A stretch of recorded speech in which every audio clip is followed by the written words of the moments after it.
Hello, hi friends, എല്ലാവർക്കും നമ്മുടെ പുതിയൊരു വീഡിയോയിലേക്ക് സ്വാഗതമേ. അപ്പൊ ഇന്ന് നമ്മള് ഒരു സാധനം ഉണ്ടാക്കാൻ പോവുക. എന്താണെന്നറിയാവോ? നമ്മൾ എത്ര മഴയാണെങ്കിലും നമ്മളൊന്ന് വെളിയിലോട്ട് പോകുവാണെങ്കിൽ കടകളിലൊക്കെ കയറി കുടിക്കുന്ന ഒരു സാധനമുണ്ട്, സർബത്ത്. അപ്പൊ ഈ സർബത്ത് നമുക്ക് വീട്ടിൽ തന്നെ ഒന്ന് ഉണ്ടാക്കി നോക്കിയാലോ? നോക്കാം. അതിനാവശ്യമുള്ള സാധനമാണ് ഈ നറുതേണ്ടി. അപ്പൊ ഇതൊക്കെ ഞാൻ പോയ സംഘടിപ്പിച്ചോണ്ട് വന്ന് വാങ്ങിച്ചോണ്ടൊക്കെ വന്ന് അപ്പൊ ഈ നറുതേണ്ടി വെച്ച് നമുക്ക് നല്ലൊരു സർബത്ത് ഉണ്ടാക്കാവേ. അപ്പൊ സർബത്ത് ഉണ്ടാക്കാനായിട്ട് നമുക്ക് ആദ്യം വേണ്ടത് പഞ്ചസാര. ഇതൊരു 1/2 കിലോ പഞ്ചസാരയാണുള്ളത്. ഇത് ഒരു മുട്ടയുടെ വെള്ളയാണ്. ഇത് എന്തിനാന്ന് ഞാൻ പറഞ്ഞുതരാം. പിന്നെ അടുത്തതായിട്ട് വേണ്ടത് ഇതാണ് നറുതീണ്ടി. ഇതാണ് നമുക്ക് ആവശ്യമായിട്ട് വരുന്ന, അതായത് സർബത്തിന് സ്മെല്ലൊക്കെ കൊടുക്കുന്ന ഒരിതാണ് ഈ നറുതീണ്ടി എന്ന് പറയുന്നത്. പിന്നെ ഒരു ഇടികല്ല്, അത് നറുതീണ്ടി ഇടിക്കാനാണ് കേട്ടോ. പിന്നെ കസ്കസ് ഞാനിവിടെ വെള്ളത്തിലിട്ട് വെച്ചിട്ടുണ്ട് സർബത്ത് ഉണ്ടാക്കാൻ. ഒരു ജാറ്, ഒരു നാരങ്ങ, ഒരു സോഡ. ഇത്ര നമുക്ക് വേണ്ടത്. അപ്പൊ ഇത്രയും കുറഞ്ഞ ഐറ്റംസ് കൊണ്ട് നമുക്ക് ഒരു സർബത്ത് എസൻസും ഒരു സർബത്തും ഉണ്ടാക്കി ഞാൻ കാണിച്ചു തരാം. നമുക്ക് എൻജോയ് ചെയ്യാം കേട്ടോ.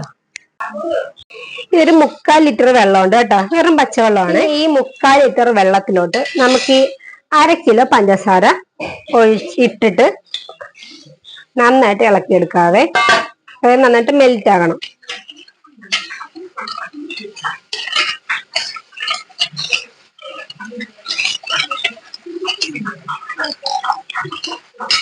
ഇനി അടുത്ത ചെയ്യേണ്ടത് വെച്ചാൽ ഈ മുട്ടയുടെ വെള്ളം ഇതും ഇതിലേക്ക് ആഡ് ചെയ്യണം. ഇനി ഇതാണ് നറുതേണ്ടി. ഇതെന്തിനാണെന്നറിയാമോ? നമ്മുടെ സർബത്തിന് നല്ല സ്മെല്ലും രുചിയും ഒക്കെ വരാൻ വേണ്ടിയിട്ടാണ് ഈ നറുതേണ്ടി ഉപയോഗിക്കുന്നത്. ഇതെന്താ ചെയ്യുന്നത് വെച്ചാൽ നന്നായിട്ട് ഇടിച്ചിട്ട് നമ്മുടെ ഈ ഒരു സർബത്തിന് വേണ്ടി കലക്കി വെച്ചിരിക്കുന്ന ഈ വെള്ളത്തിലോട്ട് ഇടണം. ഇതെല്ലാം കൂടെ നന്നായിട്ട് മൊത്തത്തിൽ നമ്മൾ ഇളക്കി യോജിപ്പിക്കണമേ.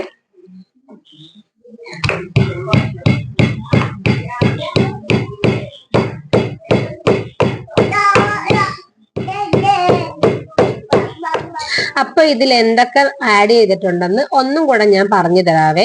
3/4 ലിറ്റർ വെള്ളത്തിൽ 1/2 കിലോ പഞ്ചസാരയാണ് നമ്മൾ ചേർത്തിരിക്കുന്നത്.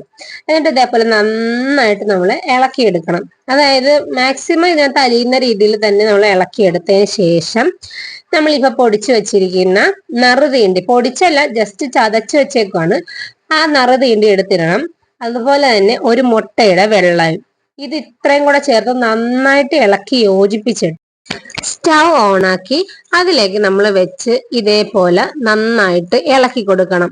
പിന്നെ നമ്മൾ ഇതിൽ ചേർത്തിരിക്കുന്നത് പഞ്ചസാര ആയതുകൊണ്ട് കൈ വിടാതെ തന്നെ ഇളക്കിക്കൊണ്ടിരിക്കണം. ഇല്ലെങ്കിൽ അടുക്കി പിടിച്ചിട്ട് ഒരു ബ്രൗൺ ഷെയ്ഡായി പോകും. അതുമല്ല അതിനൊരു ടേസ്റ്റ് വ്യത്യാസവും ഉണ്ടാകും. വൈകിട്ടത്തേക്ക് കഴിക്കാൻ വെച്ചിരിക്കുന്ന ചൂരക്കറിയാണിത്. നല്ല ഉപ്പും മുളകും പുളിയും എല്ലാം പിടിച്ച് നല്ല അടിപൊളി ടേസ്റ്റിലാണ് കേട്ടോ ചൂരക്കറി ഇരിക്കുന്നത്. അമ്മ വെച്ചതാണേ. നിങ്ങൾക്ക് ചൂരക്കറിയും ഇല്ലെങ്കിൽ മീനൊക്കെ ഭയങ്കര ഇഷ്ടമുള്ളവര് കമന്റ് ചെയ്യണേ.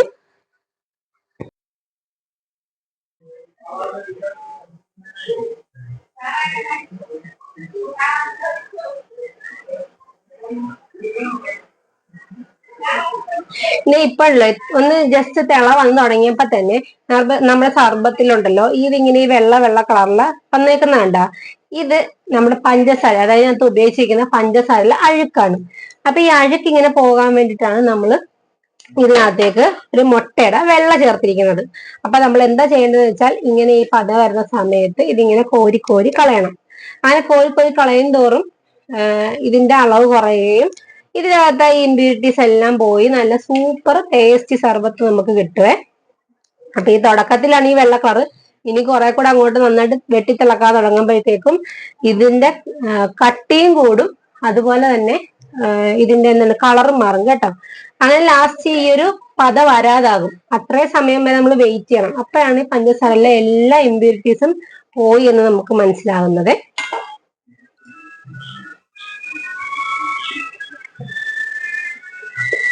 സത്യം പറഞ്ഞ ഈ 10-30 രൂപയ്ക്കൊക്കെ നമ്മൾ ഈ സർബത്ത് വാങ്ങി കുടിക്കുമ്പോ സത്യം പറഞ്ഞ ഇതിന്റെ പുറകിൽ ഇത്രയും ബുദ്ധിമുട്ടുകൾ ഉണ്ടെന്ന് നമ്മൾ അറിയുന്ന പോലും ഇല്ലല്ലേ.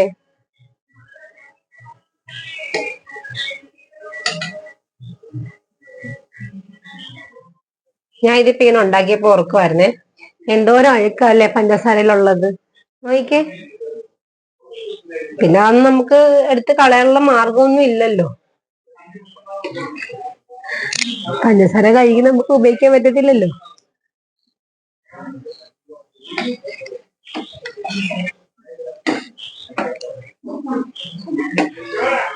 ഇതിങ്ങനെ ശരിക്കും തിളച്ചു തുടങ്ങിയപ്പോഴല്ലോ നറുതീണ്ടിയുടെ ആ മണമില്ല, അത് ഇങ്ങനെ ശരിക്കും ഇവിടെയൊക്കെ ഇങ്ങനെ നല്ല മണം, ഭയങ്കര മണം കേട്ടോ.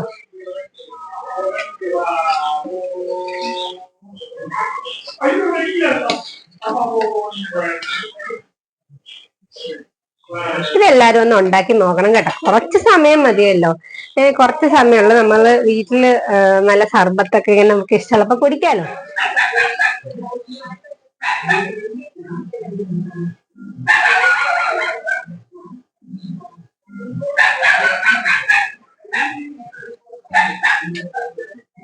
അപ്പൊ നമ്മുടെ സർബത്ത് നന്നായിട്ട് വെട്ടിത്തിളക്കാൻ തുടങ്ങിയേ.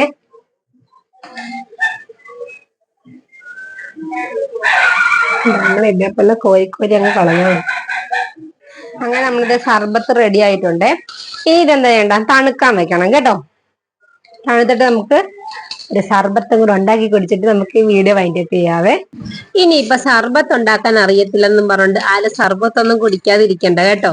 ഇത്രേ ഉള്ളു, സിമ്പിളാ കേട്ടോ. അപ്പൊ ഇനി എന്താ, ഇത് തണുത്ത് കഴിയുമ്പോഴത്തേക്കും ഒരു ചില്ലിന്റെ കുപ്പി എടുത്ത് ഇതെല്ലാം ഒന്ന് അരിച്ചൊഴിച്ചിട്ട് ഫ്രിഡ്ജിന്റെ ഡോറിന്റെ ആ ഒരു ഏരിയയിൽ അടച്ചു വെച്ച് സൂക്ഷിക്കുവാണെങ്കിൽ നമുക്ക് കുറച്ച് കൂടുതൽ കാലം ഇതിങ്ങനെ സൂക്ഷിക്കാൻ പറ്റും. നമ്മുടെ വീട്ടിലുണ്ടാക്കിയ ഒരു മായവും ചേരാത്ത നമ്മുടെ ഇഷ്ടത്തിന് പാചകം ചെയ്തെടുത്ത നമ്മുടെ സർബത്തിന്റെ എസൻസ് വെച്ചിട്ട് നമുക്കൊരു സർബത്ത് ഉണ്ടാക്കാം.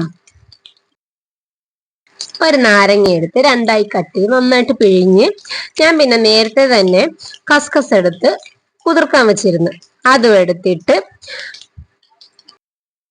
അതിലേക്ക് നമ്മുടെ നറുതീണ്ടിയുടെ സർബത്ത് ഒഴിച്ച് നല്ല ഗ്യാസ് ഉള്ള സോഡയും ഒഴിച്ച് ഒരടിപൊളി നാരങ്ങ സോഡ സർബത്ത് ഉണ്ടാക്കി നമുക്ക് എല്ലാവർക്കും ടെസ്റ്റ് ചെയ്യാൻ കൊടുക്കാം കേട്ടോ. എല്ലാവർക്കും ഇഷ്ടപ്പെടും, കാര്യം അത്ര നല്ല മണ ഇതിന് അടിച്ചുകൊണ്ടിരിക്കുന്നത്. എല്ലാവർക്കും നമുക്ക് കൊടുക്കാം. ആദ്യം കൊണ്ടുപോയി ഞാൻ അച്ഛനാണ് കൊടുത്തത്. അച്ഛൻ കുടിച്ചു, ഇഷ്ടപ്പെട്ടു, അമ്മയ്ക്ക് ഇഷ്ടപ്പെട്ടു. പിന്നെ ഹരിക്കുട്ടന്റെ കാര്യം പറയണ്ടല്ലോ, ഇഷ്ടത്തോളം ഇഷ്ടം. ഈ വീഡിയോ നിങ്ങൾക്ക് ഇഷ്ടപ്പെട്ടെങ്കിൽ like, share and subscribe. Thank you.